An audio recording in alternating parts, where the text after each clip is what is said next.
미션은요, 전 세계에 흩어지는 야곱의 12지파를 하나로 모아가지고 약속하신 다윗이 예루살렘에서 통일 12지파의 이스라엘을 다스린 것처럼 예수님께서 전 세계에 흩어지는 야곱의 12지파의 하나님의 백성들을, 다시 말하면 두 집이죠. 유다의 집과 이스라엘의 집. 유다의 집은 유대인, 이스라엘의 집은 북왕국, 전 세계로, 이방 세계로, 아수르로 다 퍼져가지고 이제 이방 사람이 다 됐습니다.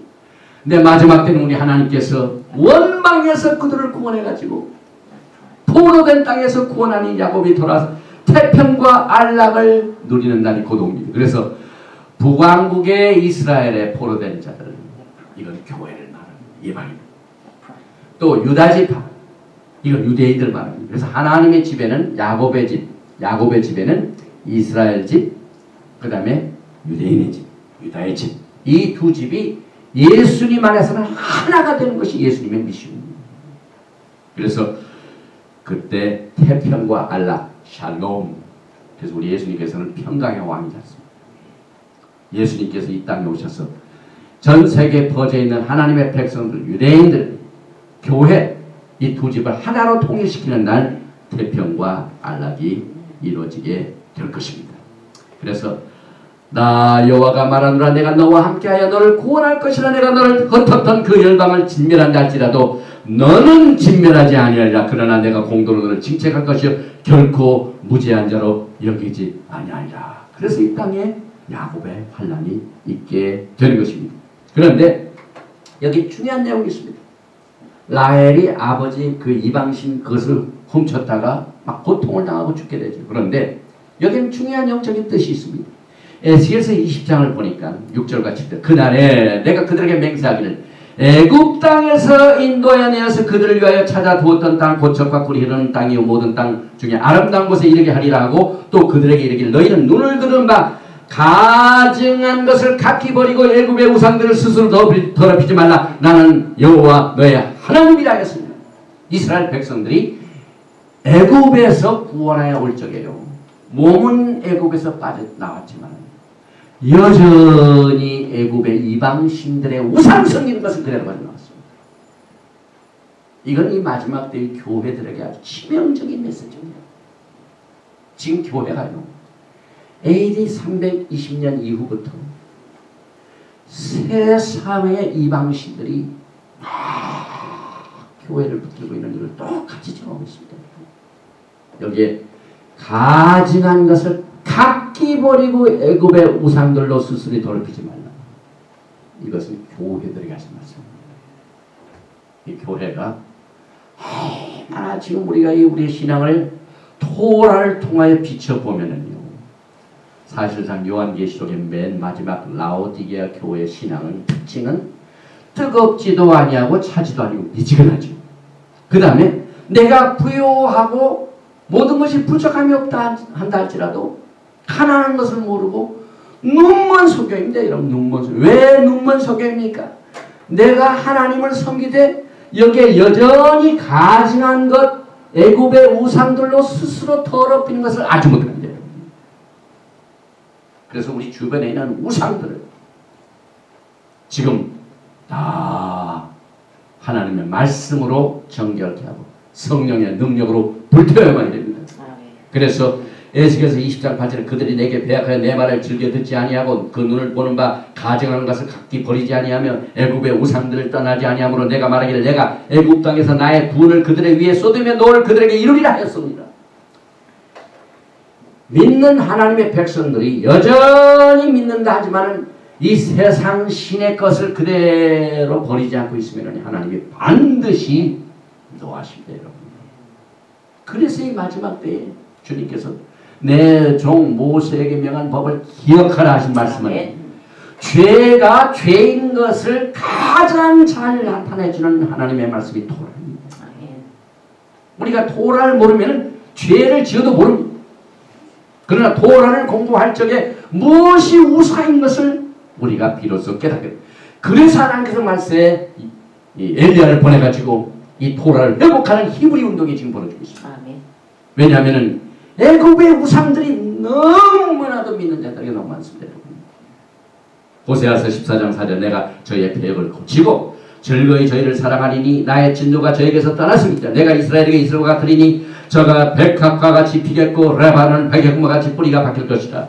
그 가지는 퍼지며 그 아름다운 감람나무와 같고 그 향기는 레바논 백향목 같으리니 그 그늘 아래 거하는 자가 돌아올지라 저희는 곡식같이 소성할 것이며 포도나무같이 꽃이 필 것이며 그 향기는 레바논의 포도주같이 되리라.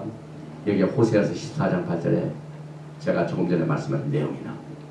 에브라임의 말이, 에브라임이라는 건 뭡니까? 요셉의 자식 중에 이방 애굽인 여자와 결혼해가지고 에브라임을 낳죠.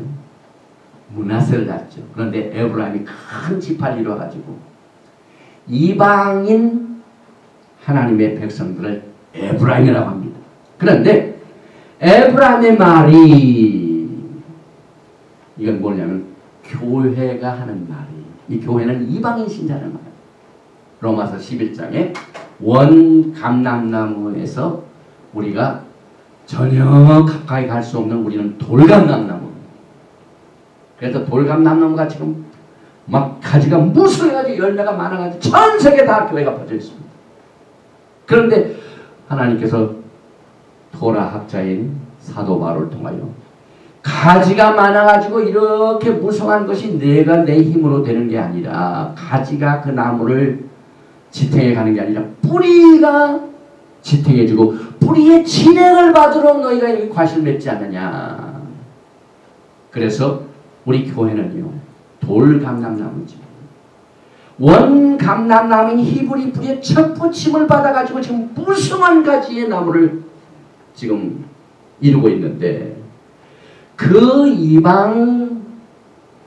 이방인들의 예수님의 백성들, 하나님의 백성들을 우리는 에브라임이라고 합니다. House of Abraham. 그런데 에브라임의 말이 내가 다시 우상과 무슨 상관이 있어야지.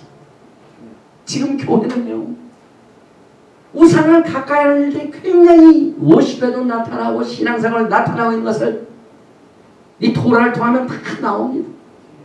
특별히 절기 때 그렇습니다. 특별히 지금 우리가 살고 있는 11월, 12월 달에는 축게 무성합니다. 그런데 하는 말이 우리가 이거 하는 것이 우상과 무슨 상관이 있습니까? 이 토라 포션 말씀 지금 이방의 신 이것을 하나님이 제일 싫어하시는데 우리가 이 토라 포션을 통하여 이 말씀을 하프토라로 공부하게 됩니다. 그래서 내가 저를 돌아보아 대답하기를 나는 푸른 잣나무 같으니 내가 나로 말미암아 열매를 얻으리라 하리라.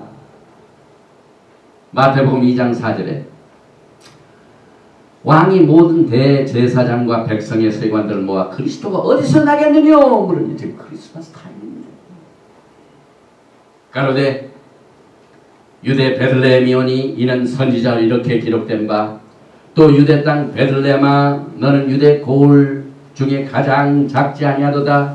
내게서 한 다스리는 자가 나와서 내 백성 이스라엘의 목자가 되리라 했습니다. 이게 이스라엘 야곱 목자 라헬을 가르쳐 얘기했는데 거기에 예수님이 탄생하는 것을 여기서 타입 모형으로 이어나오고 있습니다. 그래서 요한계시록 12장에 보면은 여인이 나오죠.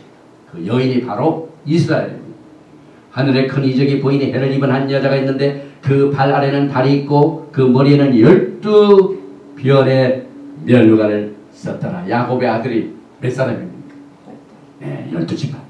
여자가 아이를 베어 해산하게 되면 아파서 애써 부르짖더라. 그래서 라헬이 죽기 전에 얼마나 해산 고통을 이루었습니까? 그것은 여자는 이스라엘을 말하고 그 라헬이 난 아이의 이름을 이제 베냐민인데 처음에는 베노니 했는데 슬픔의 아들 다시 하면 제이콥스 트리뷸레이션, 제이콥스 트러블, 야곱의 환난을 말합니다. 그러니까 지금 이스라엘의 통일 이스라엘을 메시아가 오시기 전에 라헬이 해산 고통을 여길 이 메시지를 통하여 여러분과 저에게 영적인 예언을 주고 있습니다. 그래서 이 베논이 The son of sorrow, 슬픔의 아들, 이것은 이 야곱의 환난을 말하면 나중에 이름을 베냐민 바꾸는데 그는 오른손의 아들, right hand, 하나님 보좌 우편에 앉으시는 예수 그리스도. 그래서 메시아의 왕국의 탄생을 앞두고 굉장한 진통을 여기서 예언하고 있습니다.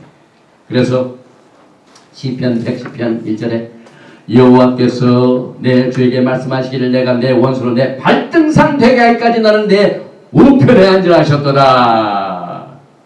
이분이 바로 우리 주님 모시아 예슈아 하마시아 예수 그리스도십니다. 그래서 미가서 선지자가 5장 2절에 베들레헴 에브라다야 너는 유다 족속 중에 작을지라도 예수님이 탄생하는데 지파가 나옵니다. 히브리 뿌리가 나옵니다. 여러분. 이스라엘 다스릴 자가 내게서 내게로 나올 거예요. 예수님께서 나중에 이스라엘을 다스리십니다. 그러니 다스리는 백성이 이스라엘에게 속하여만 됩니다. 여러분. 아멘. 그러기 위해서 우리가 히브리 뿌리로 돌아가야 됩니다. 아멘. 지금 가지가 무성하지만은 뿌리가 그 뿌리의 진액을 우리가 먹기 때문에 그 뿌리의 진액이 무엇인가를 우리가 깨달아야 됩니다. 그래서 이제 예수님께서 이스라엘을 다스리는데 이스라엘에 속하여만 예수님이 우리의 주가 되십니다. 다스릴 자가 내게서 내로 나올 것이라 그의 근본은 상부의 태초이니라. 예수님은 이 세상을 창조하신 분이십니다. 미가서 5장 3절 4절에 그러므로 임산한 여인이 해산하기까지 그들을 붙어 주시겠고 그 후에는 그 형제 남은 자가 이스라엘 자손에게 돌아오리니 그가 여호와의 능력과 그 하나님 여호와의 이름의 위엄을 의지하고 서서 그 때에게 먹여서 그들로 안연히 거하게 할 것이라. 이제 그가 창대하여 땅끝까지 미치리라. 최후의 이스라엘에게는 소망이 있습니다. 그 이유는 이스라엘을 다스리시는 예수님이 재림하십니다. 창세기 36장 이제 오늘 돌아보시는 마지막 부분이죠. 이 야곱이 참 에서를 만나기 전에 여러 가지 또 라헬이 죽는 사건 막 이런 걸 내가지고 막 야곱이 굉장히 디스트레스가 많습니다. 막 사건이 많습니다. 막 겪는 교통이 많습니다. 그런데 그 고통이 무슨 말씀으로 끝나냐면은 창세기 36장 1절에 에서 곧 에돔의 대략이 이러하니라. 그러니 이 야곱의 환난의 때가 에서의 소개로 끝나는 것은 예언적입니다. 이번 주에 토라 공부를 우리가 한우카 시즌 다음 주 12월 1일이 한우카입니다. 한우카가 뭡니까? 에스터에 보면은 그 하만이 이스라엘을 잡아주려고 합니다. 근데 하만이 누구냐면은 바로 에서의 후에 아말렉의 자손이 바로 하만입니다. 그러니까 이 에서와 야곱은 서로 숙적입니다. 중동 평화의 모든 실마리는 토라를 통하여 정확한 이 중동의 사건을 우리가 볼 수 있습니다. 뭐 신문을 읽고 라디오를 듣고 뭐 CNN을 아무리 들어도 다 소용없습니다. 다 거짓말이 얼마나 많은 가정한 얘기가 너무 많습니다. 그러나 토라를 공부하면 정확한 영분별이 생깁니다. 그래서 창세기 36장 12절에 보니까 에서의 아들 엘리바스의 첩 딥나는 아말렉을 엘리바스에게 낳았으니 이들은 에서의 아내 아다의 자손이며. 그러니까 역대의 이스라엘을 괴롭히는 이 아말렉이 바로 에서의 후예입니다. 그래서 하나님께서는 출애굽기 17장에 처음부터 이 말씀을 주셨어요. 이스라엘 너 대대 후손에 너들 괴롭히는 적이 있다. 사실 하나님의 백성들에게는 핍박이 있는 것이 정상입니다. 핍박이 없으면 어떻게 된다고요? 그대로 교만해가지고 부패해집니다. 인간의 역사를 봐도 그렇고 성경의 역사를 봐도 그렇고 축복만 있는 자가 끝까지 축복을 끝까지 견디는 것은 못 봅니다. 하나님께서는 축복과 환난을 같이 겸하여 하나님의 사람을 끝까지 견디게 하다가 이제 영광의 나라에서 메시아께서 직접 다스리는 날 평강을 허락하십니다.